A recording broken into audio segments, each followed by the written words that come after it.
পীরগাছা বথুয়াবাড়ি কর্তৃক আয়োজিত আজকে এই নির্বাচনী সমাবেশের সম্মানিত সভাপতি, আমাদের মাঝে প্রধান অতিথি হিসেবে উপস্থিত রয়েছেন লাইরিপাড়া ইউনিয়ন বিএনপি সংগ্রামী সাধারণ সম্পাদক, আমাদের শ্রদ্ধেয় বড় ভাই ইউনিয়ন পরিষদের সুযোগ্য চেয়ারম্যান ইঞ্জিনিয়ার আফেল মাহমুদ, উপস্থিত রয়েছেন লাইরিপাড়া ইউনিয়ন বিএনপির সংগ্রামী সাংগঠনিক সম্পাদক জালাল ভাই সহ লাইরিপাড়া ইউনিয়ন বিএনপি নেতৃবৃন্দ, উপস্থিত রয়েছেন অঙ্গ সংগঠন নেতৃবৃন্দ, আমার সামনে উপস্থিত হিন্দু ভাই বোনেরা, সবার প্রতি রইল আমার সালাম। আসসালামু আলাইকুম। হিন্দু ভাইদের আদাব। আসলে এটা একটি নির্বাচনী প্রচারণা। সামনে 12 তারিখে আমাদের জাতীয় নির্বাচন, ত্রয়োদশ জাতীয় নির্বাচন, সংসদ নির্বাচন। এই নির্বাচনে আপনাদেরকে ধানের শীষে ভোট দিতে হবে, তারেক রহমানের হাতকে শক্তিশালী করতে হবে।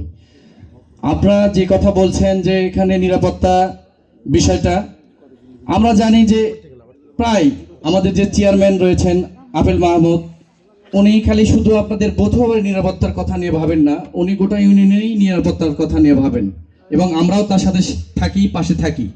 তো আমাদের আশাবাদ হলো যে আপনারা অনেক সময় অনেকেই বলে থাকে আপনারা নৌকাতে ভোট দেন, নৌকার ছিল মারেন। তো আমরা এই ভুল ধারণাটা যেন ভেঙে যায় আপনাদের মধ্য থেকে। আমরা চাই যে সর্বোচ্চ আপনারা বথুয়াবাড়ি থেকে ধানের শীষে ভোট দিয়ে তারেক রহমানকে বিজয়ী করবেন।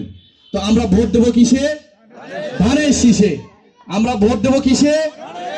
ইনশাল্লাহ আপনাদের যতটুকু চাওয়া পাওয়া, সেটা পূজা থেকে শুরু করে আপনাদের নিরাপত্তা থেকে শুরু করে আমাদের ইউনিয়ন বিএনপি থাকবে, তাদের সহযোগিতায় উন্নয়ন থেকে শুরু করে যতটুকু করণীয় ইনশাল্লাহ বাংলাদেশে তারেক রহমান নেতৃত্বে উন্নয়ন হবে এবং বগুড়াতে সর্বোচ্চ উন্নয়ন হবে এবং আপনাদের হিন্দু ভাইদের যারা আছেন তাদের নিরাপত্তা থেকে শুরু করে সবকিছুই তারেক রহমান করবে। এই আশাবাদ ব্যক্ত রেখে সবার সুস্বাস্থ্য দীর্ঘায়ু কামনা করে আমার কথা বলে এখানে শেষ করছি।